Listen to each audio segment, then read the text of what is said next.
Pembacaan Alkitab 1 tahun, hari ke-104, 2 Raja-Raja pasal 4-6. 2 Raja-Raja pasal 4 ayat 1-7.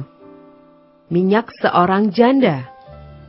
Salah seorang dari istri-istri para nabi mengadukan halnya kepada Elisa sambil berseru, "Hambamu, suamiku, sudah mati, dan engkau ini tahu bahwa hambamu itu takut akan Tuhan.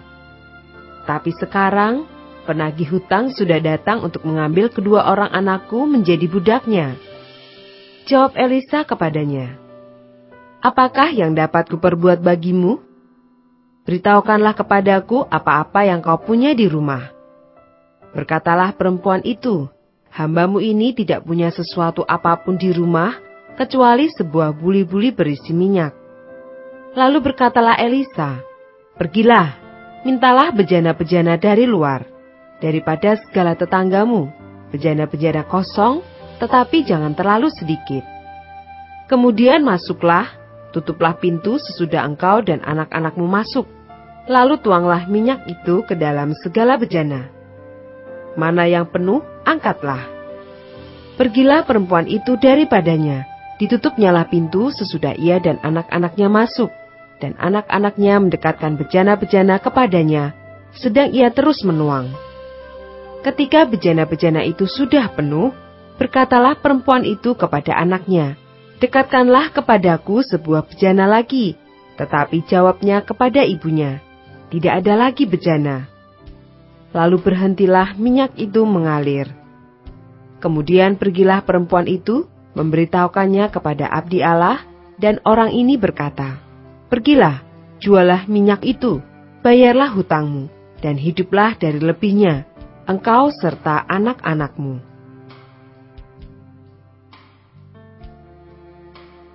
Ayat 8-37. Perempuan Sunem dengan anaknya. Pada suatu hari, Elisa pergi ke Sunem. Di sana tinggal seorang perempuan kaya yang mengundang dia makan. Dan seberapa kali ia dalam perjalanan, singgahlah ia ke sana untuk makan. Berkatalah perempuan itu kepada suaminya, "Sesungguhnya aku sudah tahu bahwa orang yang selalu datang kepada kita itu adalah abdi Allah yang kudus. Baiklah kita membuat sebuah kamar atas yang kecil, yang berdinding batu, dan baiklah kita menaruh di sana baginya sebuah tempat tidur, sebuah meja, sebuah kursi, dan sebuah kandil. Maka apabila ia datang kepada kita, ia boleh masuk ke sana." Pada suatu hari, datanglah ia ke sana. Lalu masuklah ia ke kamar atas itu, dan tidur di situ. Kemudian berkatalah ia kepada Gehasi bujangnya, "Panggillah perempuan Sunem itu." Lalu dipanggilnyalah perempuan itu, dan dia berdiri di depan Gehasi. Elisa telah berkata kepada Gehasi, "Cobalah katakan kepadanya, sesungguhnya engkau telah sangat bersusah-susah seperti ini untuk kami. Apakah yang dapat kuperbuat bagimu? Adakah yang dapat kubicarakan tentang engkau kepada raja atau kepala tentara?" Jawab perempuan itu, "Aku ini tinggal di tengah-tengah kaumku." Kemudian berkatalah Elisa, "Apakah yang dapat kuperbuat baginya?" Jawab Gehasi, Ia tidak mempunyai anak, dan suaminya sudah tua." Lalu berkatalah Elisa, "Panggillah dia." Dan sesudah dipanggilnya, berdirilah perempuan itu di pintu. Berkatalah Elisa, "Pada waktu seperti ini juga, tahun depan, engkau ini akan menggendong seorang anak laki-laki." Tetapi jawab perempuan itu, "Janganlah tuanku ya abdi Allah, janganlah berdusta kepada hambamu ini." Mengandunglah perempuan itu, lalu melahirkan seorang anak laki-laki pada waktu seperti itu juga, pada tahun berikutnya, seperti yang dikatakan Elisa kepadanya. Setelah anak itu menjadi besar, pada suatu hari keluarlah ia mendapatkan ayahnya di antara penyabit-penyabit gandum.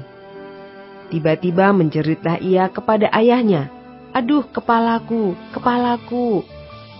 Lalu kata ayahnya kepada seorang bujang, angkatlah dia dan bawa kepada ibunya. Diangkatnyalah dia, dibawanya pulang kepada ibunya. Duduklah dia di pangkuan ibunya sampai tengah hari, tetapi sesudah itu matilah dia. Lalu naiklah perempuan itu, dibaringkannyalah dia di atas tempat tidur abdi Allah itu. Ditutupnyalah pintu dan pergi, sehingga anak itu saja di dalam kamar. Sesudah itu ia memanggil suaminya serta berkata, "Suruh kepadaku salah seorang bujang dengan membawa seekor keledai betina. Aku mau pergi dengan segera kepada abdi Allah itu, dan akan terus pulang." Berkatalah suaminya, "Mengapakah pada hari ini engkau hendak pergi kepadanya? Padahal sekarang bukan bulan baru dan bukan hari Sabat." Jawab perempuan itu, "Jangan khawatir." Dipelanainya keledai itu dan berkatalah ia kepada bujangnya, "Tuntunlah dan majulah. Jangan tahan-tahan aku dalam perjalananku, kecuali apabila kukatakan kepadamu." Demikianlah perempuan itu berangkat dan pergi kepada abdi Allah di Gunung Karmel. Segera sesudah abdi Allah melihat dia dari jauh, berkatalah ia kepada Gehasi bujangnya, "Lihat, perempuan Sunam itu datang." Larilah menyongsongnya dan katakanlah kepadanya, "Selamatkah engkau? Selamatkah suamimu? Selamatkah anak itu?" Jawab perempuan itu, "Selamat."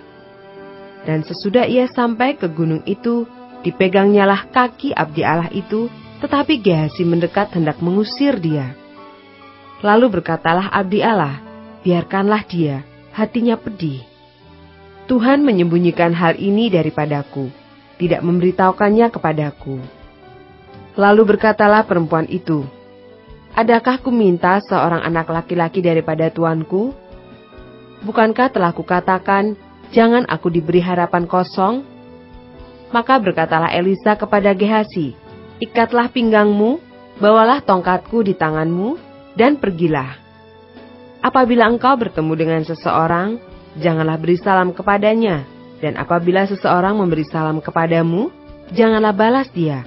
Kemudian taruhlah tongkatku ini di atas anak itu." Tetapi berkatalah ibu anak itu, "Demi Tuhan yang hidup dan demi hidupmu sendiri, sesungguhnya aku tidak akan meninggalkan engkau." Lalu bangunlah Elisa dan berjalan mengikuti perempuan itu. Adapun Gehasi telah berjalan mendahului mereka, dan telah menaruh tongkat di atas anak itu, tetapi tidak ada suara, dan tidak ada tanda hidup. Lalu kembalilah ia menemui Elisa, serta memberitahukan kepadanya, katanya, "Anak itu tidak bangun." Dan ketika Elisa masuk ke rumah, ternyata anak itu sudah mati, dan terbaring di atas tempat tidurnya. Sesudah ia masuk, ditutupnyalah pintu, sehingga ia sendiri dengan anak itu di dalam kamar. Kemudian berdoalah ia kepada Tuhan. Lalu ia membaringkan dirinya di atas anak itu, dengan mulutnya di atas mulut anak itu, dan matanya di atas mata anak itu, serta telapak tangannya di atas telapak tangan anak itu.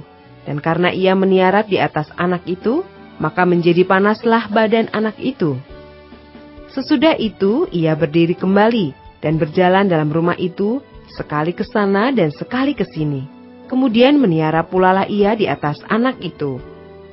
Maka bersinlah anak itu sampai 7 kali, lalu membuka matanya. Kemudian Elisa memanggil Gehasi dan berkata, "Panggillah perempuan Sunem itu." Dipanggilnyalah dia, lalu datanglah ia kepadanya. Maka berkatalah Elisa, "Angkatlah anakmu ini." Masuklah perempuan itu, lalu tersungkur di depan kaki Elisa, dan sujud menyembah dengan mukanya sampai ke tanah. Kemudian diangkatnyalah anaknya, lalu keluar.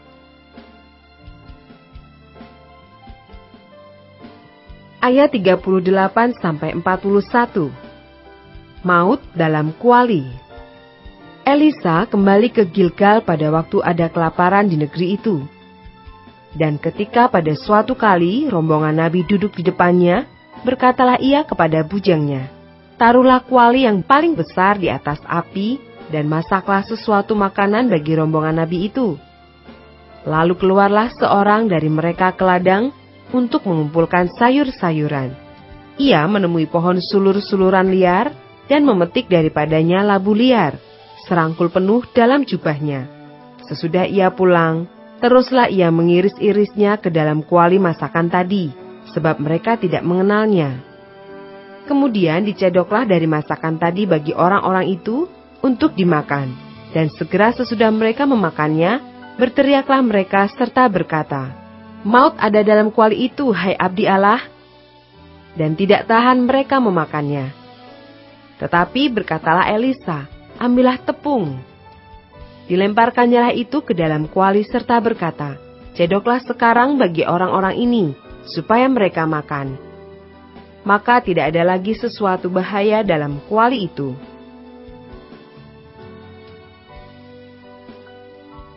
Ayat 42-44. Memberi makan 100 orang.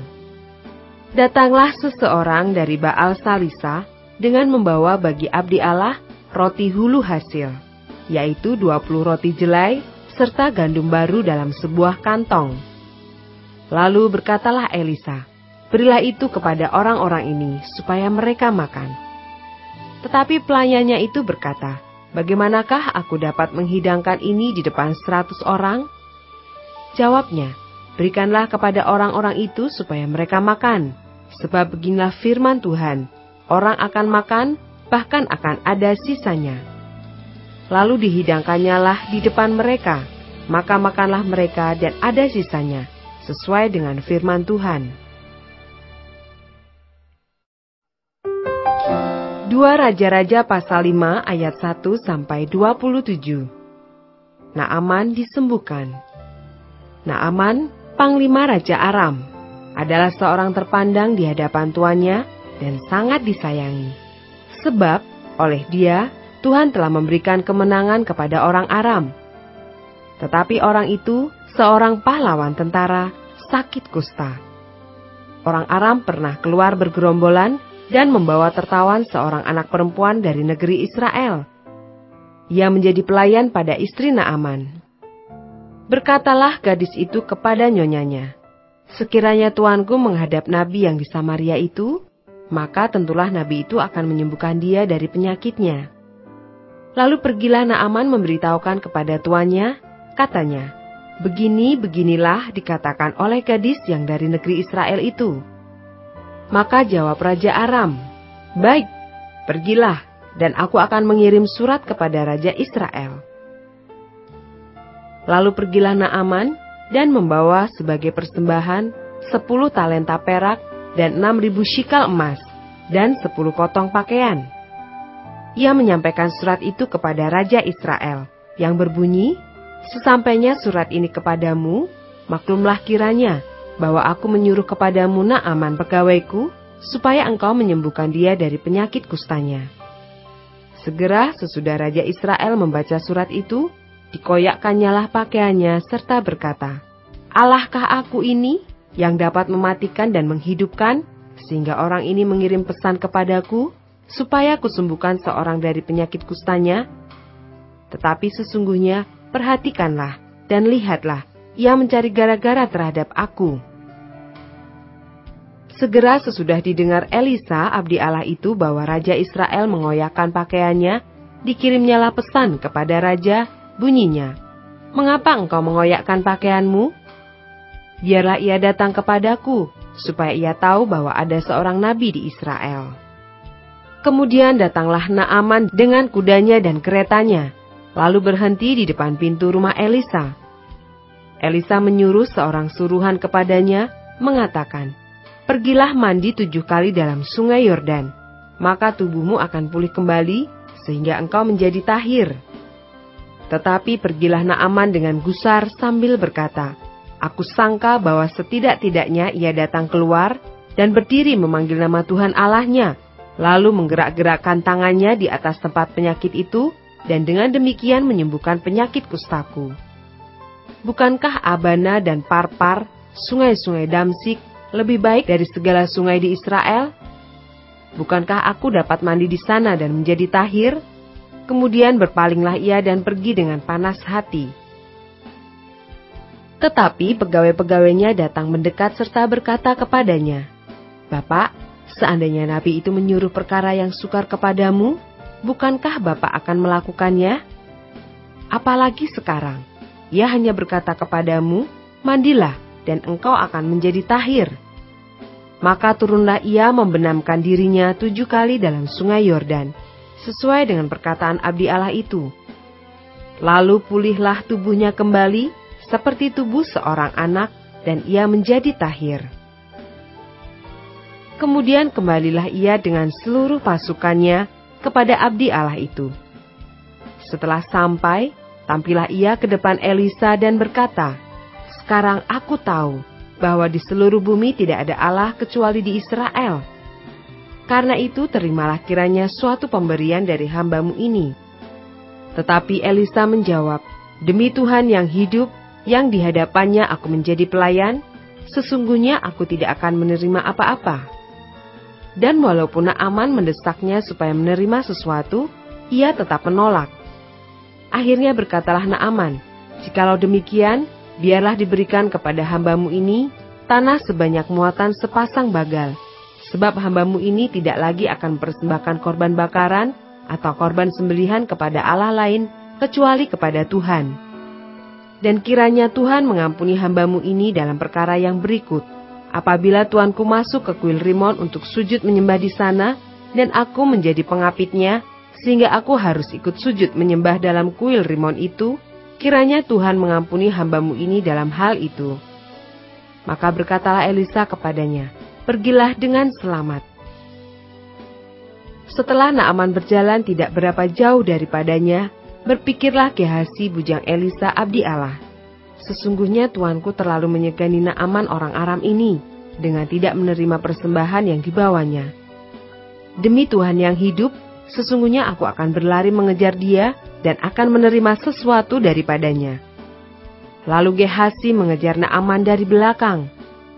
Ketika Naaman melihat ada orang berlari-lari mengejarnya, turunlah ia dengan segera dari atas kereta untuk mendapatkan dia dan berkata, 'Selamat.' Jawabnya, 'Selamat. Tuanku Elisa menyuruh aku mengatakan, baru saja datang kepadaku 2 orang muda dari pegunungan Efraim, dari antara rombongan nabi. Baiklah, berikan kepada mereka setalenta perak dan 2 potong pakaian.' Naaman berkata, 'Silahkan, ambillah 2 talenta.' Naaman mendesak dia dan membungkus 2 talenta perak dalam 2 pundi-pundi dan 2 potong pakaian, lalu memberikannya kepada 2 bujangnya. Mereka ini mengangkut semuanya di depan Gehasi.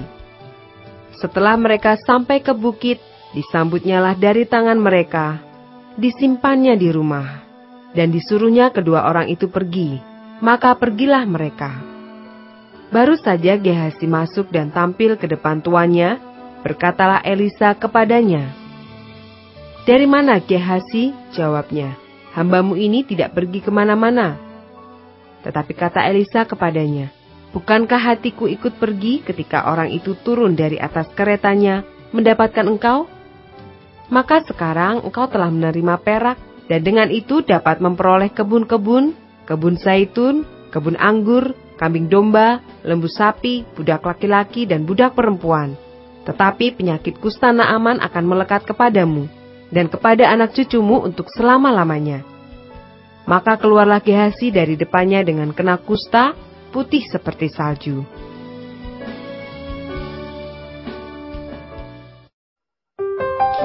Dua Raja-Raja pasal 6 ayat 1-7. Kapak timbul mengapung.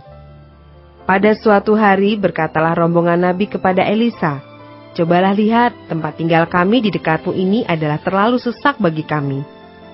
Baiklah kami pergi ke sungai Yordan dan masing-masing mengambil 1 balok dari sana, supaya kami membuat tempat tinggal untuk kami." Jawab Elisa, "Pergilah." Lalu berkatalah seorang, "Silahkan, ikutlah dengan hamba-hambamu ini." Jawabnya, "Baik, aku akan ikut." Maka ikutlah ia dengan mereka. Setelah mereka sampai di sungai Yordan, mereka pun menebang pohon-pohon. Dan terjadilah, ketika seorang sedang menumbangkan sebatang pohon, jatuhlah mata kapaknya ke dalam air. Lalu berteriak-teriaklah ia, "Wahai tuanku, itu barang pinjaman." Tetapi berkatalah abdi Allah, "Kemana jatuhnya?" Lalu orang itu menunjukkan tempat itu kepadanya. Kemudian Elisa memotong sepotong kayu, lalu dilemparkannya ke sana. Maka timbullah mata kapak itu dibuatnya. Lalu katanya, "Ambillah." Orang itu mengulurkan tangannya dan mengambilnya. Ayat 8-23. Tindakan Elisa dalam peperangan melawan Aram. Raja negeri Aram sedang berperang melawan Israel. Ia berunding dengan pegawai-pegawainya, lalu katanya, "Ke tempat ini dan itu haruslah kamu turun menghadang." Tetapi abdi Allah menyuruh orang kepada Raja Israel mengatakan, "Awas, jangan lewat dari tempat itu, sebab orang Aram sudah turun menghadang ke sana." Sebab itu Raja Israel menyuruh orang-orang ke tempat yang disebutkan abdi Allah kepadanya. Demikianlah Elisa memperingatkan kepadanya supaya berawas-awas di sana, bukan sekali 2 kali saja. Lalu mengamuklah hati Raja Aram tentang hal itu. Maka dipanggilnyalah pegawai-pegawainya. Katanya kepada mereka, "Tidakkah dapat kamu memberitahukan kepadaku siapa dari kita memihak kepada Raja Israel?" Tetapi berkatalah salah seorang pegawainya, "Tidak, tuanku raja, melainkan Elisa, nabi yang di Israel. Dialah yang memberitahukan kepada Raja Israel tentang perkataan yang diucapkan oleh tuanku di kamar tidurmu." Berkatalah raja, "Pergilah melihat, di mana dia, supaya aku menyuruh orang menangkap dia." Lalu diberitahukanlah kepadanya, "Dia ada di Dotan." Maka dikirimnyalah ke sana kuda serta kereta dan tentara yang besar. Sampailah mereka pada waktu malam, lalu mengepung kota itu. Ketika pelayan abdi Allah bangun pagi-pagi dan pergi keluar, maka tampaklah suatu tentara dengan kuda dan kereta ada di sekeliling kota itu. Lalu berkatalah bujangnya itu kepadanya, "Celaka tuanku, apakah yang akan kita perbuat?" Jawabnya, "Jangan takut, sebab lebih banyak yang menyertai kita daripada yang menyertai mereka." Lalu berdoalah Elisa, "Ya Tuhan, bukalah kiranya matanya, supaya ia melihat." Maka Tuhan membuka mata bujang itu, sehingga ia melihat. Tampaklah gunung itu penuh dengan kuda dan kereta berapi sekeliling Elisa. Ketika orang-orang Aram itu turun mendatangi dia, berdoalah Elisa kepada Tuhan, "Butakanlah kiranya mata orang-orang ini." Maka dibutakannyalah mata mereka, sesuai dengan doa Elisa. Kemudian berkatalah Elisa kepada mereka, "Bukan ini jalannya, dan bukan ini kotanya. Ikutlah aku, maka aku akan mengantarkan kamu kepada orang yang kamu cari." Lalu diantarkannya mereka ke Samaria. Segera sesudah mereka sampai ke Samaria, berkatalah Elisa, "Ya Tuhan, bukalah mata orang-orang ini, supaya mereka melihat." Lalu Tuhan membuka mata mereka, sehingga mereka melihat, dan heran, mereka ada di tengah-tengah Samaria. Lalu bertanyalah Raja Israel kepada Elisa, tatkala melihat mereka, "Kubunuhkah mereka, Bapak?" Tetapi jawabnya, "Jangan, biasakah kau bunuh yang kau tawan dengan pedangmu dan dengan panahmu? Tetapi hidangkanlah makanan dan minuman di depan mereka, supaya mereka makan dan minum, lalu pulang kepada tuan mereka. Disediakannyalah bagi mereka jamuan yang besar, maka makan dan minumlah mereka. Sesudah itu dibiarkannyalah mereka pulang kepada tuan mereka." Sejak itu tidak ada lagi gerombolan-gerombolan Aram memasuki negeri Israel. Ayat 24-33. Tindakan Elisa pada waktu Samaria dikepung. Sesudah itu Ben-Hadad Raja Aram menghimpunkan seluruh tentaranya, lalu maju mengepung Samaria. Maka terjadilah kelaparan hebat di Samaria selama mereka mengepungnya, sehingga sebuah kepala keledai berharga 80 shikal perak, dan 1/4 kap tahi merpati berharga 5 shikal perak. Suatu kali, ketika Raja Israel berjalan di atas tembok, datanglah seorang perempuan mengadukan halnya kepada Raja, sambil berseru, "Tolonglah ya tuanku Raja." Jawabnya, "Jika Tuhan tidak menolong engkau, dengan apakah aku dapat menolong engkau? Dengan hasil pengirikankah atau hasil pemerasan anggur?" Kemudian bertanyalah raja kepadanya, "Ada apa?" Jawab perempuan itu, "Perempuan ini berkata kepadaku, 'Berilah anakmu laki-laki, supaya kita makan dia pada hari ini, dan besok akan kita makan anakku laki-laki.' Jadi kami memasak anakku dan memakan dia. Tetapi ketika aku berkata kepadanya pada hari berikutnya, 'Berilah anakmu, supaya kita makan dia,' maka perempuan ini menyembunyikan anaknya.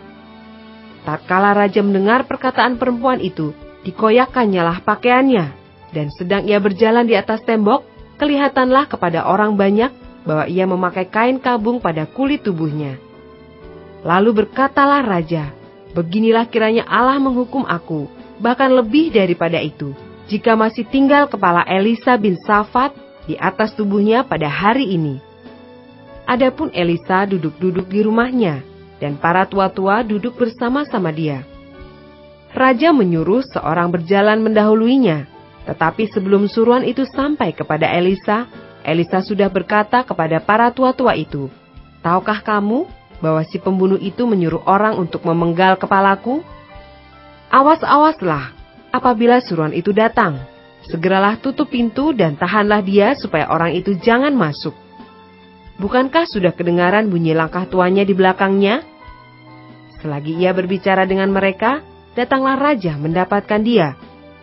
Berkatalah raja kepadanya, 'Sesungguhnya malapetaka ini adalah daripada Tuhan. Mengapakah aku berharap kepada Tuhan lagi?'